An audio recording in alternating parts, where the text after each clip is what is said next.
नमस्कार, मेरा नाम जोहन है और आईबीओसी कम्युनिटी बैंक में आपका स्वागत है। आईबीओसी दुनिया के विभिन्न देशों के 16 संस्थापकों द्वारा कम्युनिटी के लिए बनाया गया यह बैंक 100% डिसेंट्रलाइज्ड है और इसके संपूर्ण अधिकार कम्युनिटी को दिए गए हैं। यह दुनिया का पहला वर्चुअल बैंक है जिसके आप खुद संस्थापक बन सकते हैं। आइए आगे देखें कि यह बैंक क्या करता है, इसे क्यों बनाया गया और इससे हमें क्या लाभ मिल सकते हैं। कम्युनिटी बैंक समुदाय को विशेष क्रिप्टो बैंकिंग, वैश्विक परिसंपत्ति हस्तांतरण प्रणाली, मल्टी ट्रेडिंग सिस्टम, बीमा समाधान, बैंकिंग, भुगतान, ट्रेडिंग और एटीएम की सुविधाएं प्रदान करता है। अब देखते हैं ऑनलाइन बैंक और डिसेंट्रलाइज्ड बैंक के बीच क्या अंतर है। ऑनलाइन बैंकों की तुलना में कम्युनिटी निर्मित डिसेंट्रलाइज्ड बैंक पूरी तरह से सुलभ, 100% सुरक्षित, लचीले और पारदर्शी है। तो देखा आपने कितना सुरक्षित है ये बैंक। चलिए, हमने तो यह देख लिया बैंक क्या कार्य करती है। अब देखते हैं यह बैंक किन प्रोटोकॉल पे काम करती है। Bank POM, POB, POW, POT और पी2पी के प्रोटोकॉल पर काम करता है और इसके ऑडिट एक नहीं बल्कि 2 प्रसिद्ध ऑडिटर करते हैं। अगर हम आईबीओसी बैंक की सुविधाओं के बारे में बात करें तो जो बैंक सुविधाएं हम अपने सामान्य जीवन में उपयोग कर रहे हैं उन्हें अब वर्चुअल आईबीओसी बैंक में उपयोग किया जा सकता है, जैसे ATM, safe deposit vault, loan, fixed deposit और भी बहुत कुछ। अब आपको बैंक जाने की जरूरत नहीं, घर बैठे कर सकते हैं ये सब काम। वाह, क्या अच्छी सुविधा है। खैर, हमने बैंक की कार्यप्रणाली और क्यों बनाया गया को देखा। अब देखते हैं कि अगर हमें बैंक में भाग लेना है तो हमें क्या करना होगा। यहां हमें 2 अवसर मिल रहे हैं। हम सदस्य और शेयरधारक बन सकते हैं, लेकिन सदस्य बनने से पहले हमें शेयरधारक बनना होगा। शेयरधारक बनने से पहले हमें यह समझना होगा कि आईबीओसी के पास कितने टोकन हैं और उनकी आपूर्ति क्या है।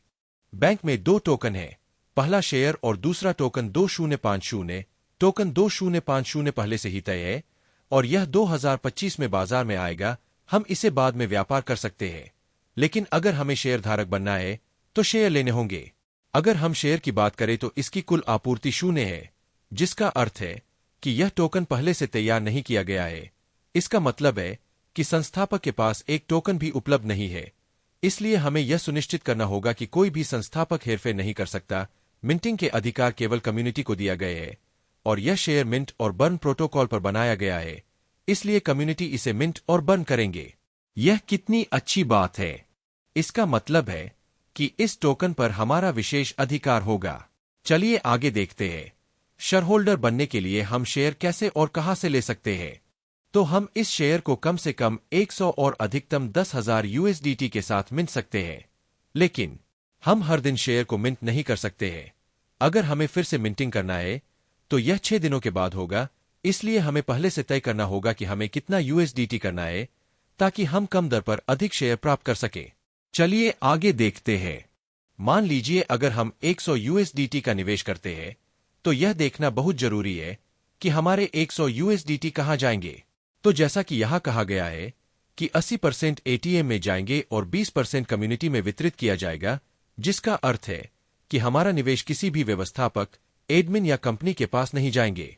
इसे 100% डिसेंट्रलाइज्ड कहा जाता है। यह अच्छी बात है। इसमें कोई एडमिन नहीं है, केवल कम्युनिटी के पास अधिकार होंगे। आइए हम 100 यूएसडीटी का निवेश करें, लेकिन देखते हैं बदले में हमें कितने शेयर मिलेंगे।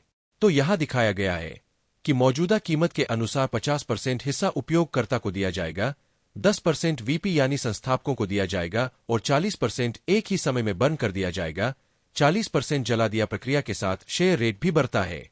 आईबीओसी के प्रोटोकॉल के अनुसार शेयर दर प्रति लेनदेन बढ़ती रहती है। अब आपको बस शेयर को बनाए रखना है और जब शेयर दर बढ़ती है तो आप अपनी मूल पूंजी के साथ 2 गुना या 4 गुना लाभ प्राप्त कर सकते हैं। और हां, आप इस शेयर को पी2बी के जरिए किसी को ट्रांसफर भी कर सकते हैं। देखिए, यहां दिखाई गई टेबल के मुताबिक आप 2 गुना नहीं बल्कि 2000 गुना रकम का भी फायदा उठा सकते हैं। लेकिन जब आप शेयर बेचेंगे तो आपको पछताना जरूर पड़ेगा, क्योंकि बेचने के बाद शेयर की कीमत हमेशा बढ़ती रहेगी। आगे के लाभ देखने के लिए मैं जूली को बुलाना चाहूंगा।